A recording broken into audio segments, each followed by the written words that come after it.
মই এতিয়া উপস্থিত আছোঁ হাতীগাঁৱৰ এই দলঙৰ ওচৰত আৰু এতিয়া মই গৈ আছোঁ বাৰালি মাদাপাৰাৰ পৰা মংৰালৈ। আপোনালোকে চাই থাকক, বহুত ধুনীয়া ধুনীয়া দৃশ্য আছে। আপোনালোকক মই দৃশ্যবোৰ দেখাই আছোঁ। আনকমন উজ্জ্বলৰ আন এটা ভিডিঅ'লৈ আপোনালোকক পুনৰ স্বাগতম জনাইছোঁ। আৰু আজি দেখা পাব গোৱালপাৰা জিলাৰ আৰু দুখনমান ধুনীয়া ধুনীয়া ভিতৰুৱা গাঁও। আহক ভিডিঅ'টোলৈ গুচি যাওঁ। এয়া এইখন নদী বৈ আছে, কি নদী নামটো মই কিন্তু নাজানো। দূৰতে এইখন স্লুইচ গেট আৰু এনেকৈ ইয়াতে নদী বৈ আছে। ওচৰে পাজৰে ইয়াত ক'তো বসতি নাই, আপোনালোকে চাই লওক। কোনো ধৰণৰ ওচৰে পাজৰে ইয়াত বসতি নাই। সেইখন দলং বহুত ওখত আছে, ইয়াৰ চাৰিওফালে কোনো ধৰণৰ বসতি নাই। অলপ দূৰত আছে হাতীগাঁৱত, কিন্তু এইখিনি ঠাইত ক'তো বসতি নাই। চাৰিওফালে এনেকুৱা খালী পথাৰ আৰু মাজেৰে গুচি গৈছে এই ব্লক দিয়া ৰাস্তাটো। আগতে এই ৰাস্তাবোৰ একেবাৰে বেয়া আছিল আৰু এতিয়া এই ৰাস্তাবোৰ এনেকুৱা ধুনীয়া ব্লক পৰা ৰাস্তা হৈ গৈছে। এটা সময়ত খুব বেয়া এই ৰাস্তাৰে মই অহা যোৱা কৰিছিলোঁ আৰু তেতিয়া বহুত কষ্ট হৈছিল, বোকা চোকা হৈছিল ৰাস্তাত। বাৰিষা বতৰত যাত্ৰাটো খুব কঠিন আছিল, কিন্তু এতিয়া এইবোৰ ব্লক চক পাৰি দিয়াৰ কাৰণে এতিয়া ধুনীয়া লগা হৈছে এই ঠাইবোৰ আৰু কোনো ধৰণৰ এতিয়া যাতায়াতৰো অসুবিধা নাই। ধুনীয়া দৃশ্য চাই লওক। দূৰত যে দেখিছে এইবোৰ সকলো ৰবৰ গাছ আৰু এই ৰবৰ গছৰ মাজেৰে এই ৰাস্তাটো গুচি গৈছে। এটা ধুনীয়া দৃশ্য এটা।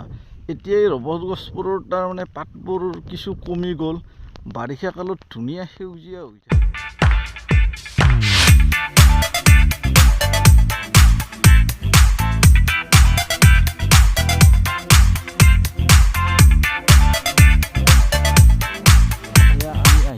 বাৰালি গাঁও, বাৰালি এইখন গাঁও কিন্তু কি ধুনীয়া। ইয়াৰ পৰা আমি অলপ দূৰত যাম মাদাপাৰালৈ। বাৰালি মাদাপাৰা গাঁও, বাৰালি মাদাপাৰা গাঁও কি ধুনীয়া চাফ চিকুণ গাঁও, ধুনীয়া লাগিছে।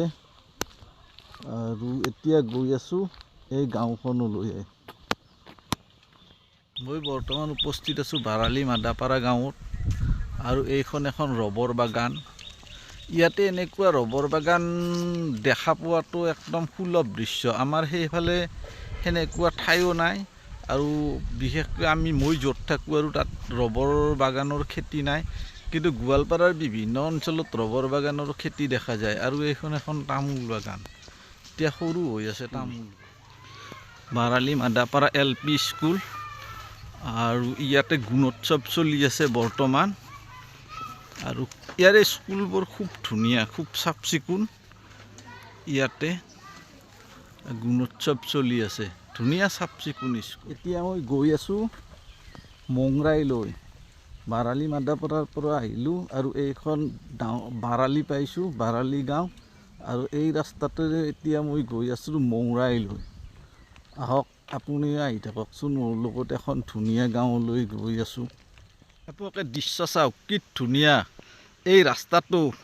এই ডাঙৰ ডাঙৰ পথাৰ দুখনৰ মাজেৰে এই ৰাস্তাটো গুচি গৈছে। এই পথাৰ চাওক আৰু গছ গছনি চাৰিওফালে, কি ডাঙৰ ডাঙৰ পথাৰ চাওক, কি ধুনীয়া পৰিৱেশ। এয়া পৰিৱেশ, চাৰিওফালৰ পৰিৱেশটো চাই লওক। আৰু এইবোৰ ঠাইত এনেকৈ ৰাস্তাৰ কাষে কাষে এনেকৈ বগৰীবোৰ লাগি থাকে। ইয়াতে বগৰী পকি আছে, কোনো খাওঁতা মানুহ নাই, চাই লওক। আৰু আমাৰ তাতে এইবোৰ বগৰী আমি 80 টকা 60 টকা আমি কেজিত কিনো।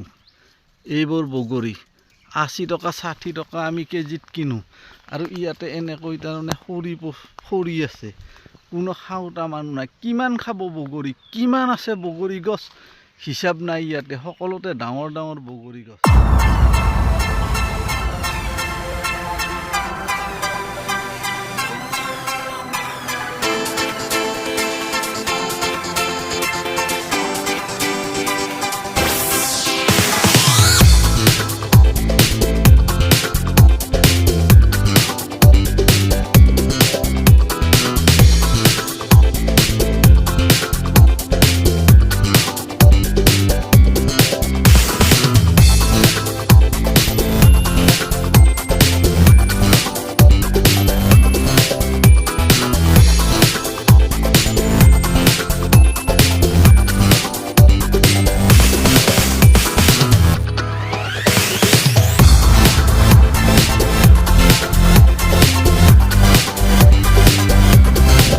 ৰাস্তাটো বহুত ডাউন আছে।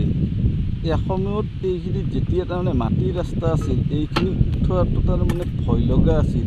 এই ডাউন আৰু আপটো বৰষুণৰ বতৰত খুব ভয় লগা আছিল, কিন্তু এতিয়া তাৰমানে ব্লক হৈ যোৱাৰ কাৰণে বহুত ধুনীয়া হৈ গ'ল ৰাস্তাটো। এতিয়া আৰু কষ্ট নহয়।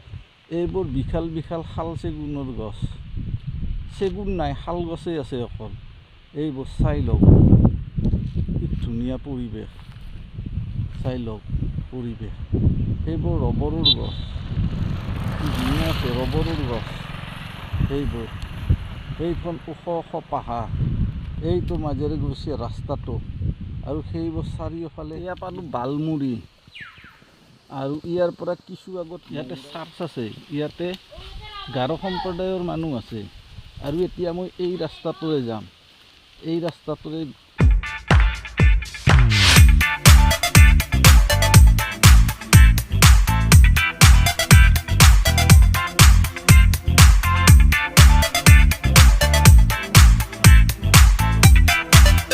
আছে 3 কিলোমিটাৰ আগত।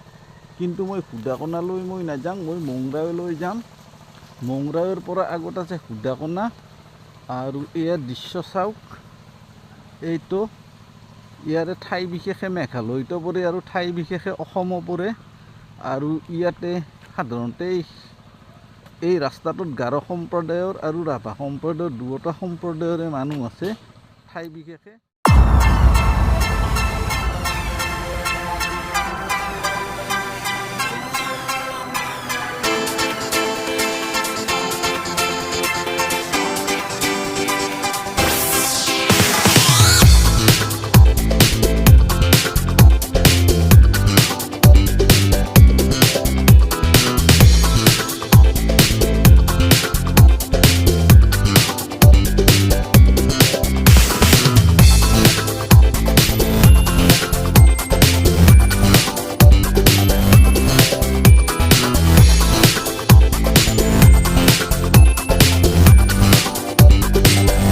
মংৰাই আহি পালোঁ, মংৰাই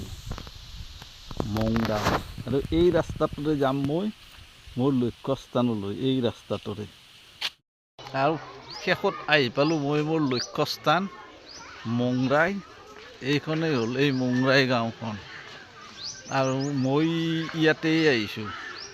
এয়া মংৰাই। গৰম, জেকেট টেকেট খুলি দিলোঁ, আৰু আজিৰ এই ভিডিঅ'টো ইয়াতেই শেষ কৰিলোঁ। আৰু এটা পৰৱৰ্তী ভিডিঅ'ত এখন বেলেগ গাঁৱলৈ লৈ যাম। তেতিয়ালৈ ধন্যবাদ।